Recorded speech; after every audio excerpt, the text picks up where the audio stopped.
Fala galera, meu nome é Gabriel Nastari e hoje eu vou estar passando com vocês um pouco da Solidity, né? O que é a Solidity? É uma linguagem de programação para criação de scripts dentro do blockchain Ethereum. Então a gente vai cobrir algumas etapas aqui. A ideia não é ser um vídeo onde eu vou pegar algo e vou aprofundar, pelo contrário, vai ser mais uma lambida pelo conteúdo para instigar, né, quem se interessar a respeito. E é isso, vamos para cima. Então, para ficar um pouco mais organizado, eu criei essa apresentaçãozinha aqui. Então, a Solidity, como eu disse, é uma linguagem de programação, diferentemente de linguagens como a maioria, na verdade, que a gente encontra como Python ou C, JavaScript. Geralmente o escopo é muito amplo. Então a gente consegue fazer um back-end, consegue fazer um front-end, consegue utilizar pacotes de inteligência artificial. Então as possibilidades são infinitas. O Solidity hoje tem um escopo um pouco mais fechado, que é justamente a criação de contratos inteligentes. Mas vamos falar de uma forma um pouco mais técnica. Criação de scripts que vão rodar dentro do blockchain, do Ethereum no caso. E aí você pode estar se perguntando, tá, isso só vai ser utilizado para isso? É só isso no momento? Por enquanto, é para isso que a comunidade utiliza Solidity. Por que eu estou falando isso? Porque há um tempo atrás, uns 10 anos atrás, o JavaScript era só no front-end. Então, o engenho humano está sempre tentando reaproveitar, né, lógicas e códigos. Então, quando você estiver ouvindo sobre Solidity, na verdade, provavelmente você vai estar orientado para a criação de scripts. Então, dada essa informação, a gente vai cobrir 3 tópicos. Totalmente informal essa apresentação. Então, primeiro a gente vai falar sobre a carinha que tem um contrato. A gente vai declarar algumas variáveis e a gente vai fazer algumas funções. Quer dizer que vai cobrir tudo sobre variáveis e funções, como eu disse? Não. A gente vai só dar uma instigada nas possibilidades, na forma como se cria as coisas. E aí, se porventura houver um interesse maior ou você se sentir em dúvida com alguma coisa, pode me perguntar. Se eu não souber, eu vou estudar, porque eu também não sou nenhum super-herói, mas a gente estuda e a gente vê, tá bom? Então, primeira coisa, a carinha de um contrato. Eu criei aqui um contrato. Até antes de cobrir o que é essa carinha de um contrato, eu estou aqui num site chamado remix.ethereum.org. Você pode digitar esse comando e ele vai preencher com esses metadados aqui sozinho. Não se preocupe, você não precisa digitar isso. Só você digitar remix.ethereum.org, pode pesquisar no Google, vai cair numa página dessa. E aí você vai colocar um workspace, você pode renomear, é como se fosse uma pasta.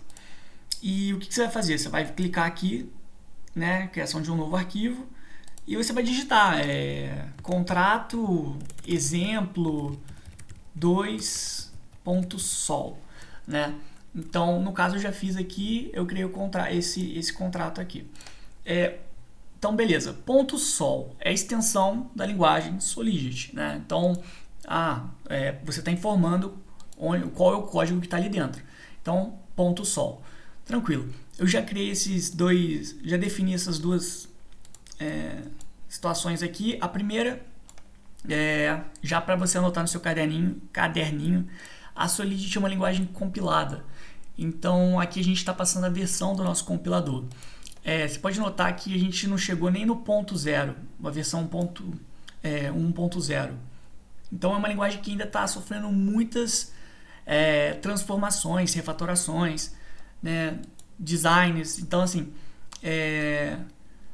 conforme a gente precisa alterar a forma de se fazer um contrato, a semântica e a sintaxe, a gente precisa criar um novo compilador, uma nova versão de compilação para você para o compilador estar entendendo seu código. Então a gente pode ver aqui que existe diversos compiladores, e quando você pegar um código do GitHub, a versão que ele tiver aqui, você vai ter que vir aqui e apontar para ela, porque senão a chance de dar algum problema é meio grande.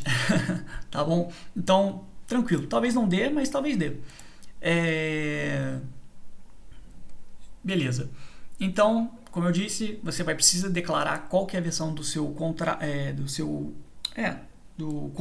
que o contrato está, e você declara um contrato assim. Você coloca contrato e passa o nome dele. É de praxe o nome do arquivo ser o mesmo nome do contrato, por uma questão de organização, como a comunidade encontrou. E letra maiúscula também, é importante. Tá. Agora vamos falar sobre a carinha. A primeira informação, a primeira coisa que veio para mim quando eu vi o que era um contrato é que ele se assemelha bastante com a cara de uma classe, né? Então, que cara é essa? Geralmente aqui a gente declara os métodos, as propriedades, certo? De uma classe. Então, seriam as propriedades, as variáveis, né? Tipo, vamos imaginar que aqui seja um carro, tranquilo. Vamos fazer uma coisa. Ó, aqui eu botei carro e aqui tá contrato. Deixa eu renomear, vai. Carro. Tranquilo. Geralmente a gente declara as propriedades, certo? E aqui embaixo a gente declara os métodos dessa classe. Então, essa é a primeira sacada. Se você vem de uma linguagem, acho que a maioria vem, que tem essa ideia de classe, né, você vai se sentir bastante confortado por esse design. Provavelmente você vai declarar aqui as variáveis e os métodos interagem com as variáveis, né? Então, tranquilo. Dada essa informação, agora a gente vai cobrir outro tópico, que é justamente verificar como é que a gente mexe com um pouco daqui e um pouco daqui. Óbvio, eu não quero ser ultra especialista, eu quero dar uma pequena, superficialmente, só para instigar de alguma forma a linguagem, o conhecimento da linguagem, né? Então, as variáveis a gente vai cobrir um pouco desses conceitos. Então, bom, no nosso carro a gente tem uma variável chamada quilometragem, sei lá, quilometragem. Ok. Primeira informação. Eu estou declarando o tipo que vale a minha variável. Então, se você, por exemplo, vem do JavaScript,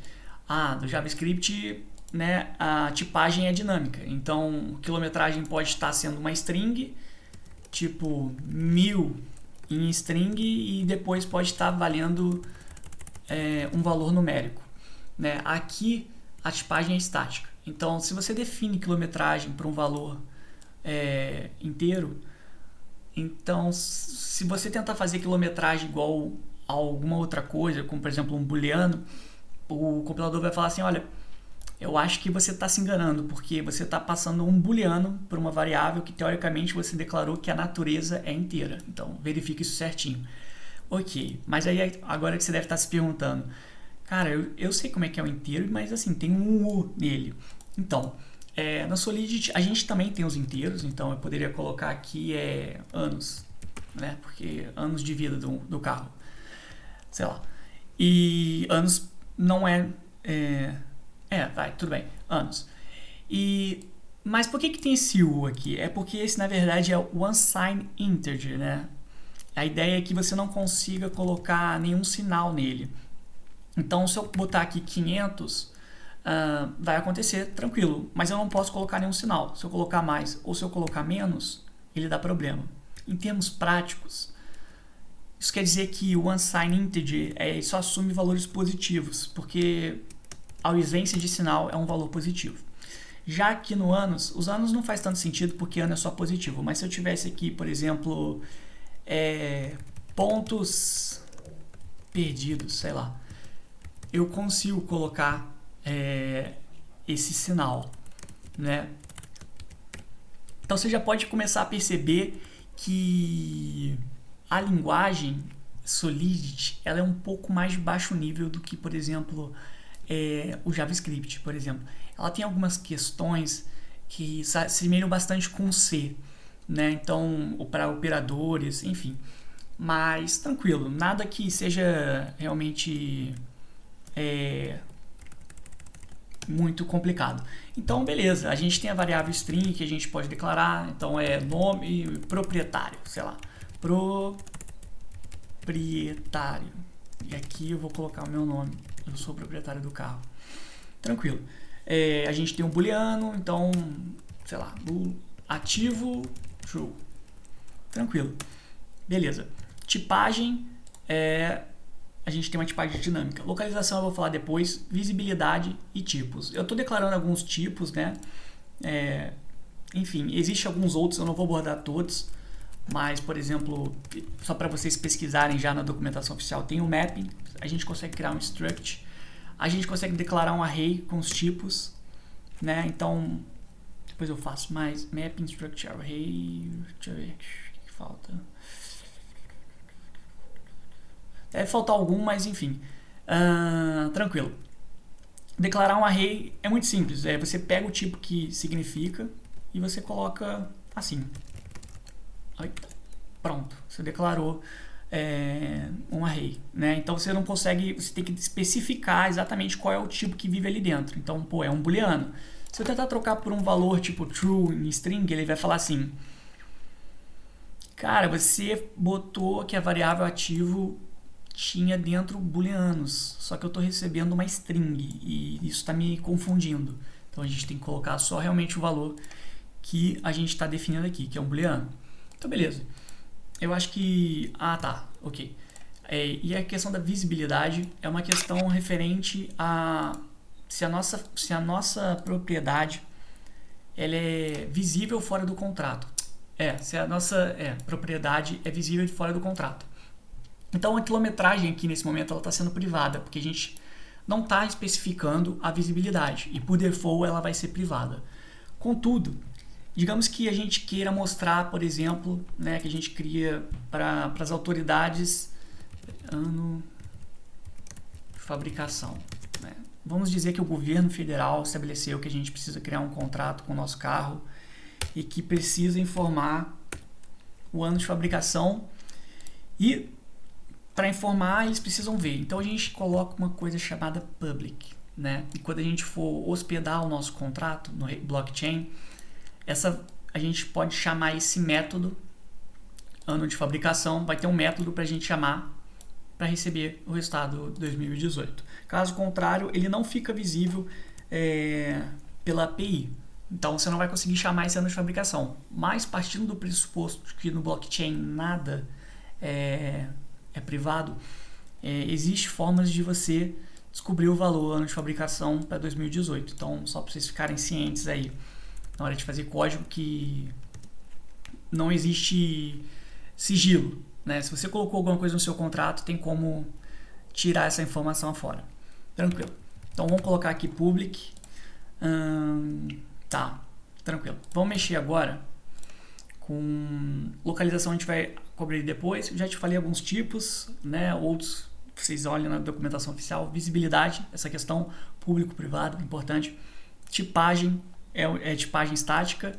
Funções, a carinha das funções, visibilidade e retorno. Então, como é que a gente declara uma função dentro do Solidity? É tranquilo, parece bastante com JavaScript. Quer ver? Andar. Então a gente está declarando uma função andar e assim que a gente faria no JavaScript, né? A gente falaria, ok. Só que aqui no Solidity a gente precisa se preocupar com a questão da visibilidade. Então você está sempre precisando informar. Essa função andar, ela é acessível? Na verdade, o que acontece? O compilador vai estar sempre se perguntando para você: essa função andar, você quer que seja visível para quem? E a ideia é o seguinte: se eu quero que seja visível apenas para o meu contrato, eu coloco internal. Então, ele parou de dar problema, só meu contrato pode chamar essa função andar. Se eu tiver uma outra função e chamar andar, tá tudo bem, porque eu estou especificando que é interno. Agora vamos dizer que seja uma vitrine, que não seja andar, seja simplesmente o ano de fabricação. Sei lá, a gente quer jogar para fora. Então a gente colocaria external. Só que se a gente tentasse chamar o andar dentro de uma outra função, então Taraná, taraná. Se a gente tentar chamar andar, ele vai falar, eu tenho problema com isso, porque o andar não está visível nesse ponto do contrato. Então se a gente coloca internal, ele para de dar problema. Ok. E aí você está se perguntando, tá, tem internal, external, e se eu quero mexer tantas pessoas lá de fora podem mexer, quanto aqui de dentro pode mexer. Então é a mesma situação do public. A gente coloca public e qualquer ente pode chamar, tanto dentro quanto fora do contrato. A ideia é essa, beleza? Tá. E aí, o que acontece agora? Vamos dizer que a gente tem a quilometragem aqui, e então a gente vai, toda vez que a gente chamar essa função, a gente vai retornar a quilometragem mais 1. Aí, aqui no JavaScript funcionaria, né? Só que ele está falando alguma coisa aqui, ele está falando assim, olha, você está declarando aí, está dando um retorno, que eu não estou esperando esse retorno. E isso é por um único motivo, porque dentro de uma função, no corpo de uma função dentro do Solidity, a gente precisa especificar qual é o tipo de retorno que a gente está mandando, está enviando. Então, como a gente está pegando uma quilometragem que é o unsigned integer e acrescentando 1, a gente também está devolvendo esse unsigned integer. E agora ele para de dar problema. Agora ele para de ter problema na compilação. Ele está informando que se a gente não está alterando o estado dessas variáveis aqui, a gente pode colocar apenas como view. Seria tipo assim, é só para ver. Essa função andar, ela só tá para ver. A gente não está alterando o que está acontecendo aqui. Show. Eu vou hospedar esse contrato aqui. Uma informação que deixou passar, que eu acho que eu não falei, é esse remixethereum.org, ele cria um blockchain de teste aqui. Então, por isso que ele é interessante da gente utilizar, porque ele está criando um blockchain por debaixo dos panos para a gente. O que a gente vai fazer? Você vai chegar aqui você vai estar nesse bagulhinho aqui, nesse ícone. Você vai descer e você vai clicar em compilação. Às vezes você não vai precisar porque vai estar no autocompile, que vai compilar automaticamente, qualquer alteração que você faz. E é por isso que fica surgindo aqueles negocinho vermelho, não sei o que, porque ele está compilando automaticamente. E agora você vai descer aqui. Essas informações você vai deixar do jeito que está. A única informação inicial que eu gostaria de passar é que toda vez que você faz uma hospedagem de um contrato, você está fazendo isso de uma conta, né? A analogia que eu consigo te passar é o seguinte: toda vez que você vai mexer numa rede social, você também precisa de criar uma conta, né? Você não consegue, por exemplo, atualizar o status do Twitter sem uma conta. Não faz sentido, certo? A ideia é basicamente essa. Se você quer hospedar um contrato, isso tem que vir de algum dono, digamos assim. E aí é isso aqui, né? Então, você escolhe qual é o dono e você paga por isso, né? Você paga. No caso, o site não está te dando dinheiro de verdade, é um dinheiro fictício, né? Mas se fosse dentro da rede principal, aqui a rede de verdade, você pagaria, porque hospedar esse contrato no blockchain exige poder computacional, que em última instância exige energia. Então existe um resquício de materialidade, assim, de custo. Então, é por isso que a rede em si, ela enfim, se faz o sucesso que faz. Ela tem um ponto de contato com a realidade, digamos assim. Então, esse seria um contrato que, mesmo do mais bobo, se você quisesse colocar para interagir dentro do blockchain, para persistir dentro do blockchain, existiriam pessoas que minerariam o contrato, enfim, colocariam o bloco, os termos mais técnicos de blockchain, mas custaria.